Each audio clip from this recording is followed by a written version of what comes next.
song, Graham wrote that song for Sherrie, right?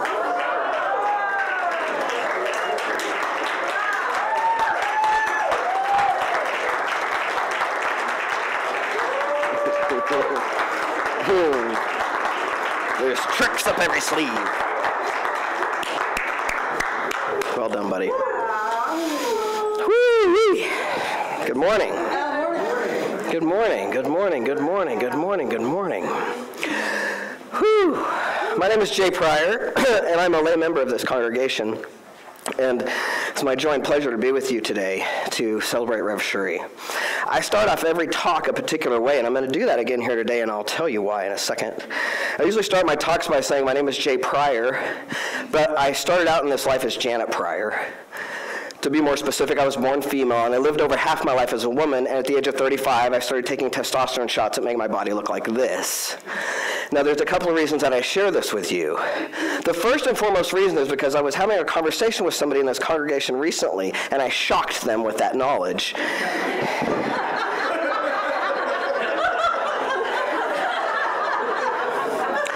And I have a powerful commitment to be known in this community. This is my home.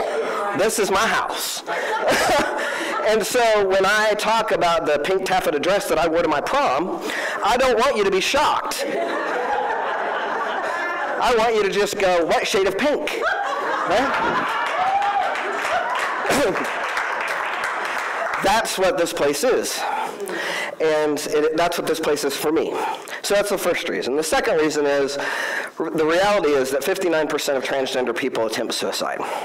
That transgender teenagers are 46% more likely to attempt suicide than their cisgendered peers. So I also want my community to be aware of transgender people who are thriving in the world, so that when you come across transgender people who might be struggling, you have a reference for them, right? I want you to know about this in your life. So that's another reason. But the third reason, and the most important reason, is that I'm a coach, and part of what I do is I shift people, and I have them get in alignment with what they want and have them create it. And when you have a tool that shifts people's perceptions as big as this one, you use it, right? I mean, come on. Because the reality is you don't see me coming, right? And perception is everything, right?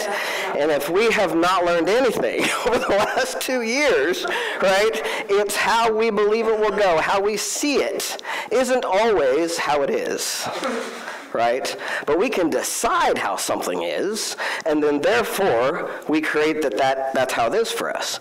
So today, one of my jobs as a coach, I'm an executive coach and I'm a speaker. And by the way, I know that the transgender thing, if those of you who don't know anything about that, I want you to know that I'm very out about that. So if you have questions about that later, please come and talk to me, right? Because this talk isn't about that. But I also don't want you left hanging there, right? So I'm always happy to talk to you about that, just so you know you have a resource. I'm happy to share about that. But as a coach, part of my job is to have people present to what they want to create, and then sometimes I have to circle them back to remind them about what they manifested and what they have accomplished. Because as I move people through creating their goals, sometimes they even forget how powerful they've become, right?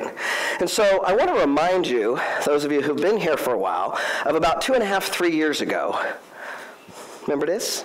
Oh. Yeah. About 2.5, 3 years ago, we created this magnet because we were looking for a minister.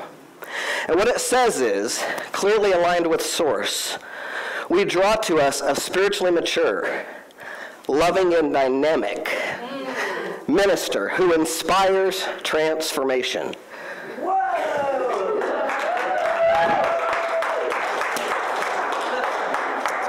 Way more effective if it stuck, right?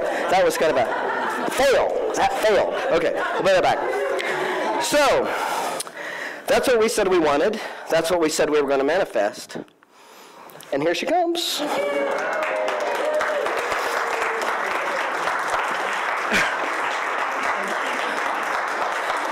Now, one of the things about this community that's powerful is we have a lot of people in this community who've been doing metaphysical work and spiritual work for a really long time, right?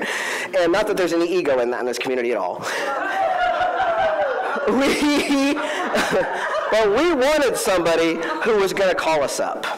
And I don't know about you all, but my experience was every Sunday that this woman stood up here, I got reminded that not only am I aligned with oneness, but who I am.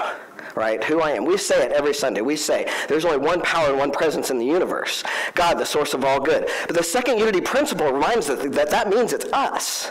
Right? That means that it is part of you. Like that God the good, it doesn't stop here. It's all of you. You're in that. You are that. And every single Sunday, this woman reminded me of that. Right? Every single Sunday I was with her.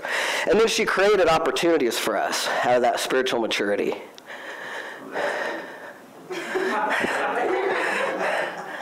We did the shadow to light. Oh, did I miss one? Yeah. You gotta wait for it to come up. Oh, sorry. Click, wait. Click, wait. Shadow to light program. We had 35 people enrolled in that. I've been in this congregation a long time. I've never seen 35 people enrolled in a course. Especially a course that called us up to be so powerful that every single time we sat in that course, we dove into our own shadow, right? We dove into our own shadow. How bold is that? What a bold request of us to draw us out and have us really deal with our stuff than to have us deal with our shadow. Trying to be patient with the click. Is there anything else there? There we go. This is one of the quotes from Paul Selig. This is what we got to. How would it feel to finally know? To know I know myself. I know my worth. I know my love. I know my body and I know my path. And I know that I am loved by my creation. This is a quote by Paul Selig, which is the other amazingly, as far as I'm concerned, spiritual and mature thing that Reverend Sherrie brought to us, which was 2 different books by Paul Selig. The first one was I Am Word, and the second one is the Book of Love and Creation. And if you have not delved into those books, please go back and do it. Because I'm telling you, this work is profound. And it has done profound things for me personally and for anybody I know who's engaged with this work. It has done its work to raise the vibration. It has done its work. I know that I know my worth. I know that I am loved. I know my body and I know my path and I know that I am loved by my creation. Right? Yeah. Right? I got that. I got that. This is another quote by Paul Selig. When you understand that individual transformation is inexorably linked to mass transformation, you'll begin to understand the significance of real change. When one person's awakens to her Christed self, she sets in motion a domino effect of resonance. And as far as I'm concerned, that is what Sherrie Taylor Jones has been for us in the last 2 years. Like this woman is willing to be the domino lead, to take herself on and then drip down on us this level of spiritual maturity that I haven't ever experienced thus far. Is it gonna? There we go. And we asked to have somebody loving and dynamic. She's not dynamic at all. She's so mousy.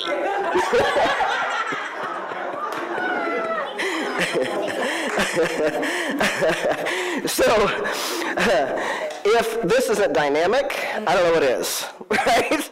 We sold the annex. And this is what we have in reserves now, right? There's something that as a coach, the first thing I do for people is we talk about having a strong personal foundation, right? I want people to have such a big life, they can't fit it in their calendar, right? But I want you to have such a strong personal foundation that you're not piddling around with this stupid shit, right? Like, I want your bills on auto pay because I don't want you to think about whether the water bill's been paid. I want you to think about how you're going to change the world, right? So having a strong personal foundation is the only way that you can get big. Right? You cannot get big on a crumbly foundation. You have to have a strong infrastructure and a strong personal foundation. And that is the strongest foundation we've ever had at this church. Right? Since I've been here. Right? So we did things like we had open mic night. Right? We had fun, strong, and dynamic. And Holly coming into our lives with all this music. Yes. Yeah. And last, we asked for somebody who would inspire transformation. And this concept of inspiring transformation is something that, for me, is so profound because it's not just about having people decide that they want to go to a church and maybe be part of a fellowship, but it's more, I've been here for a long time, right? And I've seen people come here and just come to church and go home and come to church and go home and come to church and go home. But there's a new level of engagement that I've never seen, and you people taking yourselves on so powerfully that this is what it creates. Those people. Wow. Right? Now you will notice that 2 of those people have the same last name as me. And so personally, I have an investment in the idea that my 2 siblings have become members here. All right. My parents are going, yay! We got them to church. They're not Catholic, but it's okay.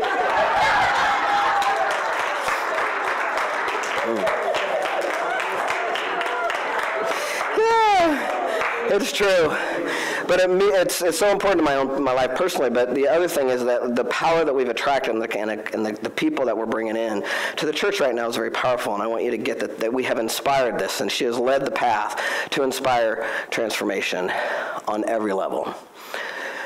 So, building improvements. Sorry, I forgot the building improvements. This is the transformation we've inspired physically. The transformation we've inspired physically. Look at that. We're prettier. We're prettier.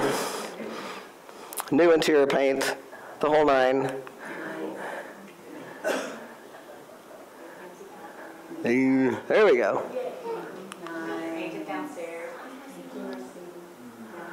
New sign out front, which, by the way, people are starting to recognize this now as a Unity church, right? Right? Jennifer mentioned that she's had somebody call and say, oh, you're a Unity church, right?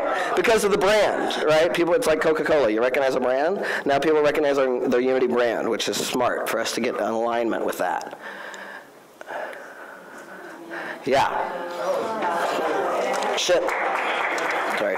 This is about attraction, okay? The fact that we had monks call us and want to come here tells me that our vibe is high and we're really attracting something deeper. Here we go. Okay.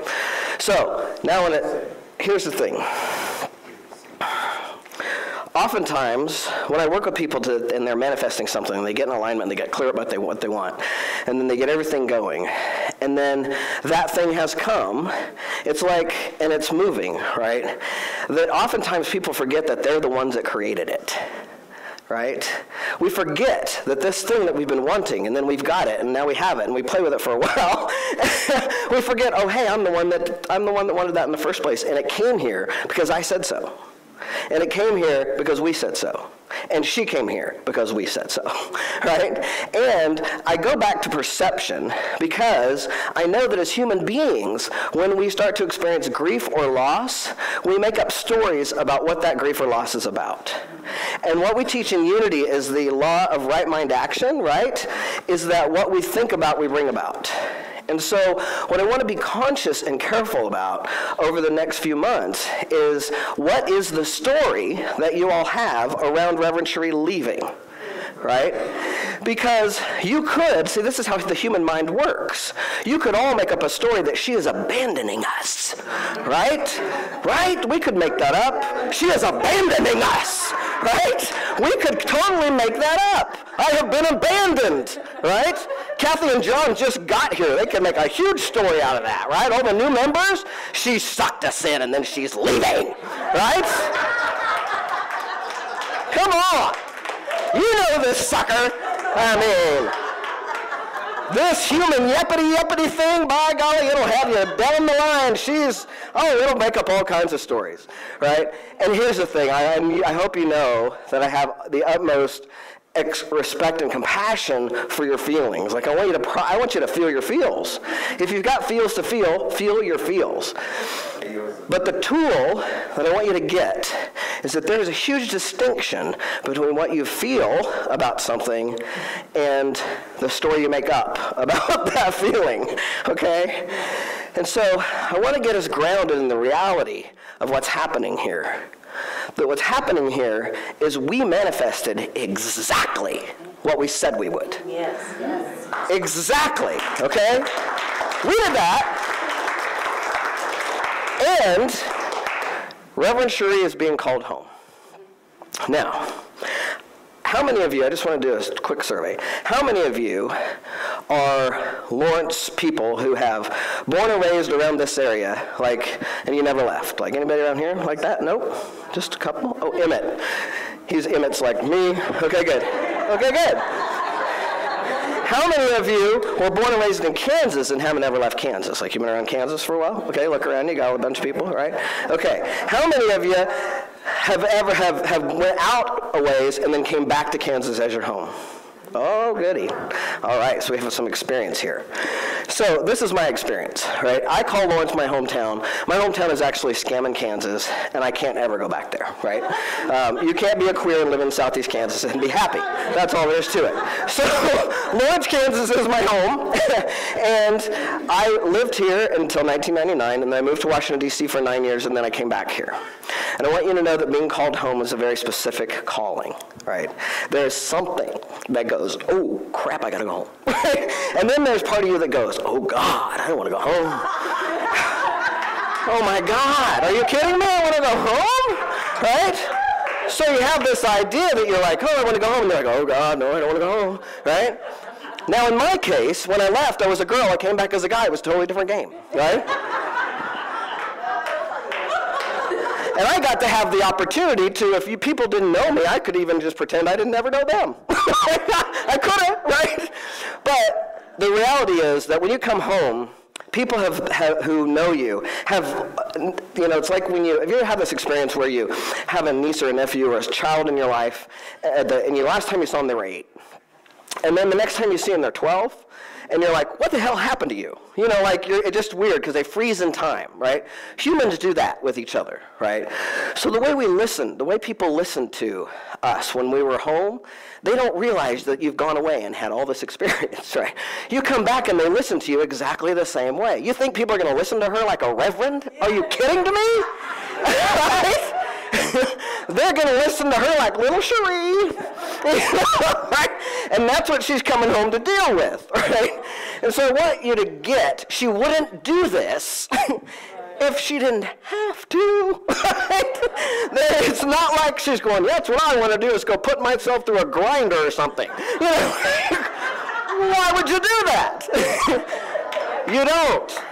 You don't do that. Unless you're going to be, was I sitting there clicking buttons the whole time? I wasn't supposed to do that, sorry. Here's where I am. There's a song by Kenny Loggins that I'm a person who has a song in my head all the time. And this song by Kenny Loggins, the first time I ever heard it, I thought, that is the best funeral song I've ever heard. And, and I know people were like, and then I'm like, it's actually a Christmas song, right? It's coming home for the holidays song. But there's something about that song that is about honoring and recognizing someone's journey and what it took for them to get home, right? And in the song, there's this uneasy highway, traveling where the westerly winds can fly. Somebody tried to tell me. As soon as I read that, I was like, somebody should try to tell you, don't go, right? Somebody tried to tell me, but the man forgot to tell me why. When I read that, thinking about this, for some reason, this Celebrate Me Home, and the song, please celebrate me home, right? Give me a number, please celebrate me home. Yes, right? There's a please. Do you hear the please? There's a please celebrate me home. Please celebrate me home. And what I wanted to leave you with today, what I wanted to have you present to today, is I know some of you are going to deal with your feels, right? We got stuff to deal with. But we've come so far. This is our manifestation. And she is going home. And today, we get to raise up and please celebrate her home. Right?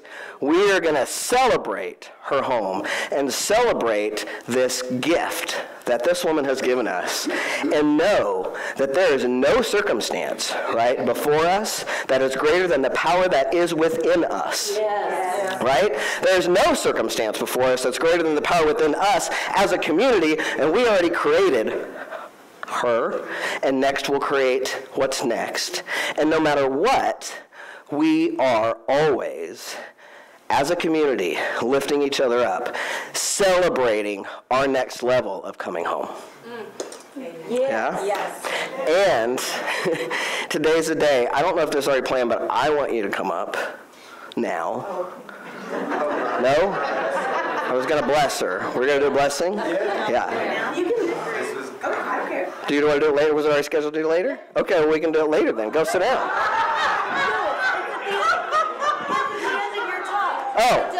Oh, yeah, I was just about, oh, okay. I was like, okay, get up here.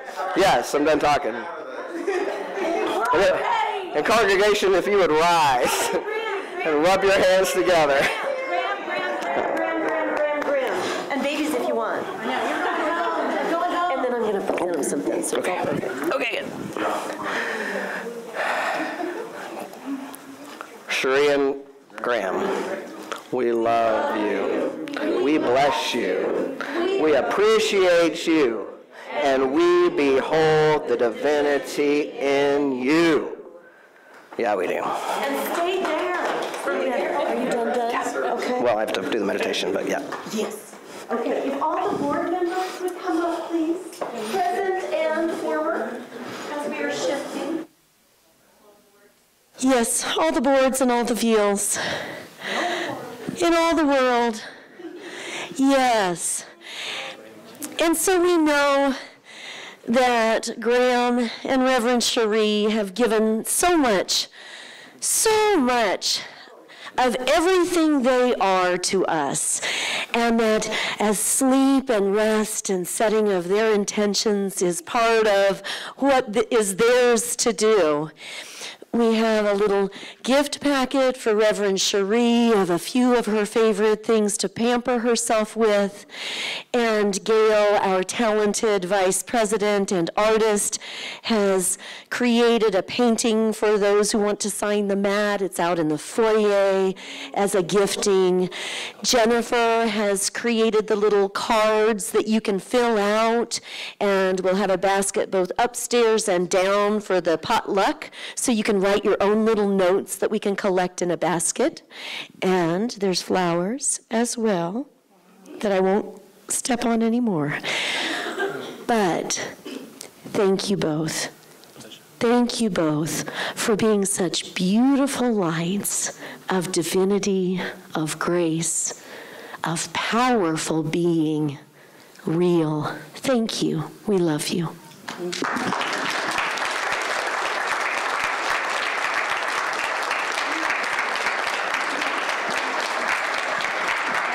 Oh, you don't need this. She doesn't need this. All right. So.